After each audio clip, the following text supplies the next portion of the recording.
रात के 11 बज रहे हैं। आप कब तक घर आएंगे? सुबह चिंटू और पिंकी का स्कूल भी होता है। मुझे उनका टिफिन रेडी करने के लिए सुबह 5 बजे उठना होता है। मैं सोने जा रही हूँ। मैं आपका खाना लगाकर टेबल पर रख देती हूँ। गरिमा ने अपने पति अखिलेश से सहज लहजे में फ़ोन पर कहा। वह जानती थी कि अगर उसने पत्नी का हक समझते हुए अखिलेश को जल्दी घर आने को कहा तो वह फ़ोन पर ही चिल्लाना शुरू कर देगा। मेरे आने तक जागती रहना, गरम पराठे ही सेक कर देना, मैं कोई ठंडा खाना नहीं खाने वाला, अखिलेश ने कहा। पर आपको समय का ध्यान भी तो रखना चाहिए। घर से बाहर इस वक्त आप ज़रूरी काम तो कर नहीं रहे होंगे, दोस्तों के साथ ही मौज कर रहे होंगे। मैं थोड़ी देर आपका और इंतज़ार करूंगी, फिर सो जाऊंगी, गरिमा ने स्पष्ट रूप से कहा। रात 12:30 बजे अखिलेश घर आता है। फ्लैट था, इसलिए किसी प्रकार का डर नहीं था। कैमरे लगे थे, 24 घंटे की सिक्योरिटी थी, इसलिए गरिमा ने मेन गेट अंदर से लॉक नहीं किया था। अखिलेश दरवाज़ा खोलकर अंदर आता है। डाइनिंग टेबल पर ढकी हुई खाने की थाली देखकर जोर से चिल्लाता है। गरिमा, उठाओ अपना ये खाना और दोबारा गर्म करके लाओ। उसकी आवाज़ से गरिमा तो जागी नहीं, पर अखिलेश की माँ अपने कमरे से बाहर आकर कहती है, कब से सो गई है बहू? लाओ, मैं ही खाना गर्म करके लाती हूँ। बहू को तो तेरी कुछ फिक्र ही नहीं है, पति ने खाना खाया या नहीं, पर वह महारानी खा पी कर घोड़े बेचकर आराम से सो गई। अब मुझे ही इस उम्र में अपने बेटे का ध्यान रखना होगा। अखिलेश की मां बिमला जी बोली और अपने बेटे को समझाने की बजाय उन्होंने उसे और भी भड़का दिया। अखिलेश गुस्से से लाल पीला होता हुआ गरिमा के पास गया और सोए हुए ही उसका हाथ खींचकर उसे उठाया और जोरदार थप्पड़ उसके गाल पर जड़ दिया। मैंने तुमसे कहा था ना मेरा इंतजार करने को, तुम सो कैसे गई? पति के लिए गर्म खाना तक नहीं लगा सकती? यही संस्कार दिए हैं तेरे माँ बाप ने। जाओ अभी के अभी गर्म खाना परोसो, अखिलेश ने कहा।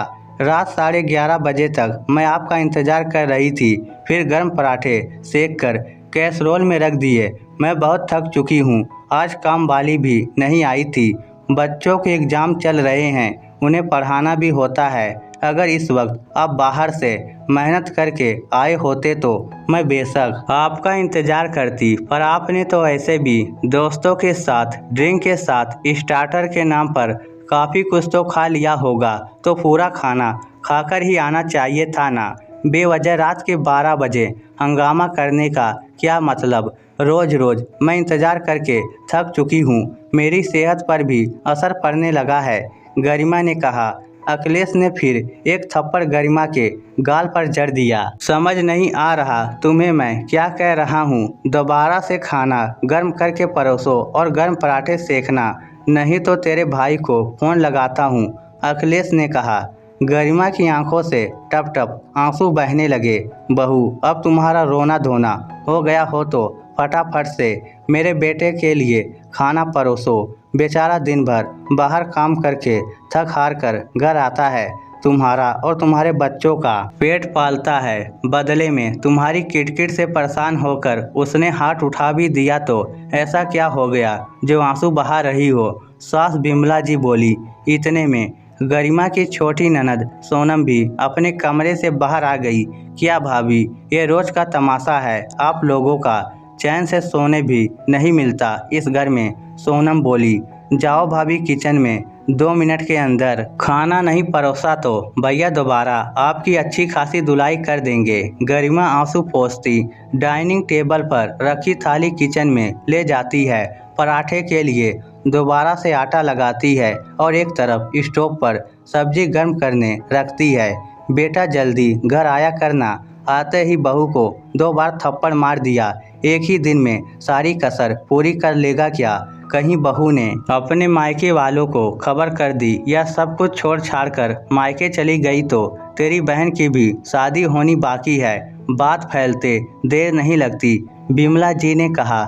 जिसने पहले आग लगाई थी अब आग बुझाने को चली थी।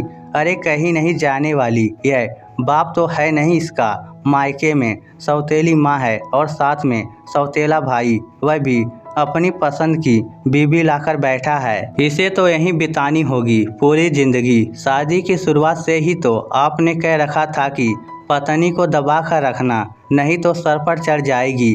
पहले भी तो उस पर कई बार हाथ उठा चुका हूँ। अखिलेश ने कहा। अरे तेरे मारने से हाथ पैर में कहीं चोट आ गई तो घर के काम कौन करेगा? हमसे तो नहीं होते अब घर के काम। जब से इसकी भाभी आई है हफ्ते 10 दिन में 1-2 बार मायके से फ़ोन गरिमा के पास आ ही जाता है। बातों बातों में बहू ने 1 की 2 करके बता दी तो बिमला जी बोली। इतने में गरिमा गर्मा गर्म खाना ले आई।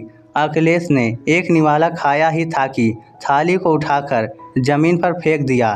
कितनी तेल वाली सब्जी बनाई है, नमक भी तेज है। 9 साल हो गए शादी को, पर ढंग का खाना बनाना नहीं आया। इतना बोलकर अखिलेश कमरे में चला गया। जब पेट में जगह ही ना हो तो भरी थाली भी आकर्षित नहीं करती। हमेशा की तरह गरिमा लग गई सफाई करने और सास और ननद चली गई अपने कमरे में। अखिलेश अक्सर ही बहुत बदतमीजी से गरिमा के साथ व्यवहार करता। गरिमा और अखिलेश की शादी को करीब 9 साल हो चुके थे। उन्हें एक 7 वर्षीय बेटे और 5 वर्षीय बेटी के माता पिता बनने का सौभाग्य प्राप्त था। अखिलेश के पिता का स्वर्गवास हो चुका था। उसके ऊपर अपनी मां और 2 छोटी बहनों की जिम्मेदारी थी। एक बहन की शादी उसने 3 साल पहले कर दी थी। अब छोटी बहन सोनम भी शादी लायक हो चुकी थी। गरिमा जब मात्र 4 साल की थी तब उसकी मां गंभीर बीमारी से चल बसी थी। उसके पिता ने दूसरी शादी कर ली थी। सौतेली मां गरिमा के साथ समान व्यवहार रखती, न ज़्यादा प्यार दुलार करती पर परेशान भी नहीं करती। बेटे के होने के बाद वह अपने बेटे की परवरिश में ही लगी रहती। ग्रेजुएशन कंप्लीट होने के बाद अखिलेश का रिश्ता गरिमा के लिए आया। अखिलेश के बारे में ज़्यादा छानबीन नहीं की गई, बस उसके पास अपना घर था, अच्छी नौकरी थी। यही गरिमा के पिता के लिए काफ़ी था। अखिलेश और गरिमा की शादी के बाद अखिलेश की मां ने सोचा बहू आने के बाद उनका महत्व घर और बेटे के जीवन में कम ना हो जाए। इसलिए अपने बेटे से वह हमेशा पत्नी पर काबू रखने को कहती। वह कहते कि पत्नी को ज़्यादा महत्व ना दिया जाए, नहीं तो सर पर चढ़ जाती हैं। बिमला जी बहू बेटे को आपस में ज़्यादा समय भी बिताने नहीं देती। बहू को सारा दिन घर के कामों में ही उलझाए रखती ताकि पति पत्नी एक ना हो जाए। अखिलेश शादी के बाद भी दोस्तों के साथ खाने पीने में ही समय बिताता, रोज़ देर रात घर आता। बिमला जी बेटे को समझाने की बजाय बेटे को ही बहू के खिलाफ भड़काती। गरिमा घर की नौकरानी बनकर रह गई थी। सच कहते हैं लोग, मर्द अगर कान का कच्चा हो तो उसका घर कभी नहीं बच सकता। सास अगर अपने बेटे को बहू के साथ नहीं देख सकती तो घर घर जाकर उसके लिए लड़की क्यों देखती है, उसकी शादी क्यों करवाती है। बच्चे होने के बाद गरिमा का ज़्यादा से ज़्यादा समय बच्चों की परवरिश और घर के कामों में ही बीतता। उस पर भी रोज पति के हाथों किसी न किसी बात पर पीटती। उसे पता था मायके में पिता है नहीं, सौतेली माँ है, जिन्होंने शादी के वक्त ही उसे कह दिया था कि राजी खुशी 2-4 दिन के लिए मायके आओगी तभी मायके के दरवाजे तुम्हारे लिए खुले रहेंगे, वरना मायके में तुम्हारे लिए कोई जगह नहीं होगी। गरिमा पति पर फाइनेंशियली ही नहीं बल्कि इमोशनली भी निर्भर थी, इसलिए बच्चों की खातिर सब कुछ बर्दाश्त कर रही थी। उसका आत्मविश्वास पूरी तरह से टूट चुका था, हिम्मत ही नहीं बची थी उसमें गलत के खिलाफ आवाज़ उठाने की। कुछ दिनों बाद गरिमा के पास उसकी भाभी सुरेखा का फ़ोन आता है। नमस्ते दीदी, आपकी आवाज़ से ऐसा लग रहा है जैसे आप बहुत परेशान हो या दुखी हो। दीदी आप मुझे अपनी छोटी बहन ही समझो, आप मुझे अपनी परेशानी का कारण बता सकती हो, शायद मैं आपके लिए कुछ कर पाऊँ। दीदी मेरी शादी के वक्त जीजा जी और आपकी सास को मैंने आपके ऊपर गलत शब्दों का उपयोग कर चिल्लाते हुए देख लिया था, इसलिए मैं खुद सामने से फ़ोन करके आपका हाल चाल पूछती रहती हूँ। मुझे लगता है कि आपके ससुराल वाले आपको परेशान करते हैं। आप मुझसे निसंकोच कह सकती हैं। अगर आपके साथ कुछ भी गलत हो रहा है जो संभाला नहीं जा सकता तो आप मुझसे कह सकती हैं। ऐसा मत सोचना कि पापा नहीं है तो भाई भाभी जिम्मेदारी नहीं निभाएंगे। भाभी की इतना कहते ही गरिमा के मन का गुबार फूट पड़ा। उसने 9 सालों से चल रही पति और सास की जातियों के बारे में सुरेखा को बता दिया। कुछ दिनों बाद गरिमा की बड़ी ननद की गोद भराई के कार्यक्रम में देने के लिए बिमला जी ने गरिमा से उसकी मां की आखिरी निशानी कान के झुमके मांगे। बहू, तुम्हारे पास जो मीनाकारी किए हुए झुमके हैं वह तुम्हारी ननद को गोद भराई में दे देते हैं। अभी सोना बहुत महंगा है, बेकार में 50-60 हज़ार रुपये खर्च हो जाएंगे। पर माँ जी, वह मेरी स्वर्गवासी माँ की आखिरी निशानी है मेरे पास। आप चाहो तो अपने बेटे से कहकर नया जेवर खरीद ले या हमारी हैसियत अनुसार शगुन का लिफाफा कर दीजिए। वैसे आपके पास भी तो कान के झुमके, अंगूठिया, सोने की चैन, सोने के कड़े, उनमें से कुछ दे दीजिए। मुझे शादी में चढ़ाई गई जेवर पहले ही आप दीदी की शादी में दे चुकी हैं। मैं अपनी माँ की आखिरी निशानी हरगिज नहीं दूंगी, गरिमा ने हिम्मत के साथ कहा। सास ने नाराज होते हुए बात को गलत तरीके के साथ अखिलेश के सामने रखा। अखिलेश ने इसे अपनी मां का अपमान समझा और गरिमा को खूब खरी खोटी सुनाई। उसके ऊपर हाथ तक उठा दिया। उसने गुस्से में गरिमा के भाई को फ़ोन लगाया और बोला, समझाओ अपनी बहन को, एक जेवर के लिए इसने घर में कलह मचा रखी है। अगले ही दिन गरिमा के भाई भाभी आते हैं। जीजा जी, अगर आप ये सोचते हैं कि हम गलत का साथ देंगे तो यह सरासर गलत है। आपको किसी भी सूरत में गरिमा दीदी पर हाथ उठाने का हक नहीं है। वह आपके और आपके परिवार के लिए क्या कुछ नहीं करती, बदले में उन्हें क्या मिला? ताने और घुटन भरी जिंदगी। आपने अपनी पत्नी की खुशियाँ अपनी माँ के हाथों में गिरवी रख दी।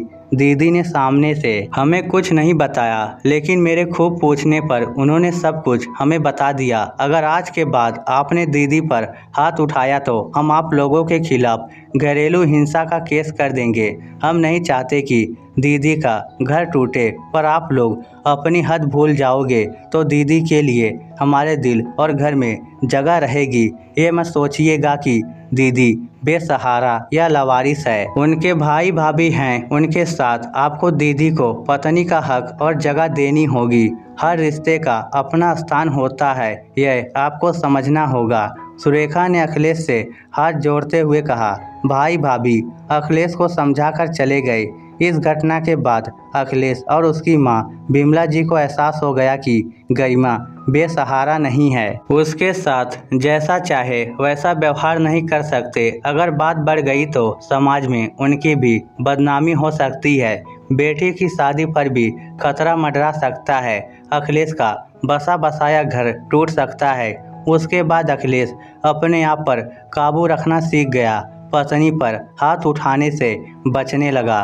दोस्तों, अगर बेटियां ससुराल में घरेलू हिंसा का शिकार हो रही हैं तो मायके वालों को ढाल की तरह उनके साथ खड़े रहना चाहिए। ससुराल वालों को समझाए, कानून की मदद भी ले। अपनी बेटियों को गलत के खिलाफ आवाज़ उठाना जरूर सिखाएं। इस स्टोरी को लेकर आपकी क्या राय है? नीचे कमेंट करके हमें ज़रूर बताइएगा। धन्यवाद।